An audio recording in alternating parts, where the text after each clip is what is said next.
What is up guys, and welcome back to Lazy Skater. In this video I'm going to talk about why I've gone down in size to an 825 when I skated 8.5 for so long. So this is my new deck. It's a hockey 8.25, and I know in my last video about the FA deck, which is the same press as these, I complained about the shape and didn't really like it. But a lot of you commented saying that the smaller sizes actually work really nicely. So decided to give it one more go with these decks, and I do actually quite like the shape. I prefer it to the 8.5. It makes more sense to have a smaller deck with a big nose rather than a huge deck with a huge nose. So much preferring this shape.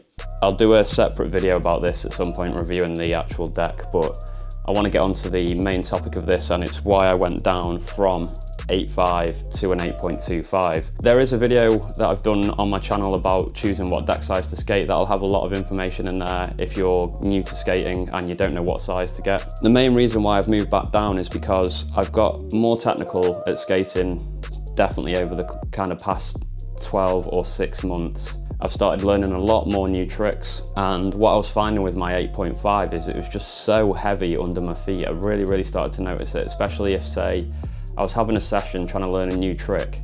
After say 15-20 minutes, half an hour of trying to learn that trick, the board was just getting heavier and heavier and heavier. And that's basically the entire reason why I decided to move down. So I got an 8.25, which isn't actually that big of a difference in terms of width. And I've actually had no problems going down to this size whatsoever. As soon as I started skating it, it felt comfortable. But it's pretty mad now that when I go back onto an 8.5, that actually feels huge again. So there's obviously a difference, but I didn't notice it going back down. So it could be to do with the fact that I've been skating for quite a while, that it was just pretty easy to pick up. Or it could just be the fact that going back down to an 8.25 isn't actually that much of a difference.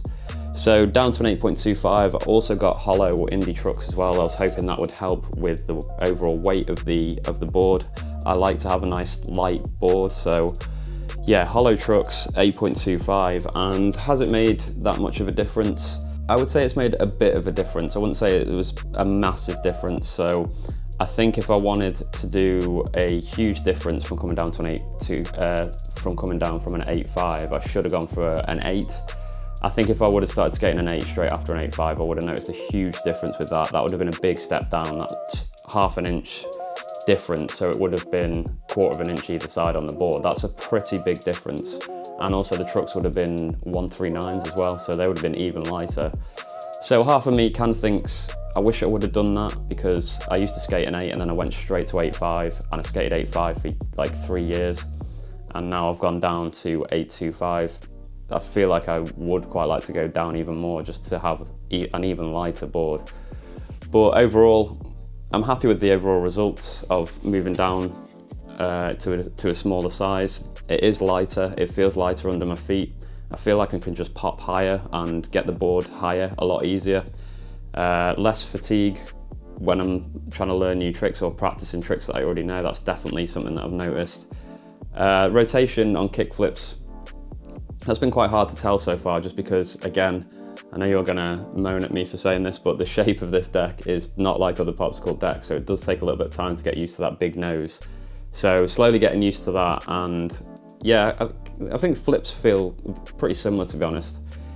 The hollows, you're probably going to think they're going to make this massive difference when you put them on, but as soon as you start skating again, you very quickly get used to that weight. So it would be interesting to go up and skate an 8.5 with the full non-hollow trucks again to see what that felt like, but it doesn't feel like it has made that much of a difference. But like I say, if I go back up, then maybe I would notice it. So yeah, that's just it for this one, guys. It's just quite a quick video to say that's why I went down to an 8.25, and that's something that I'd really recommend for any skater, really, is to start on a slightly wider deck to get your balance and learn some of the basic tricks. And then when you start getting a bit more advanced and you start learning more technical stuff, start going back down again, just because it's lighter and the board will flick easier.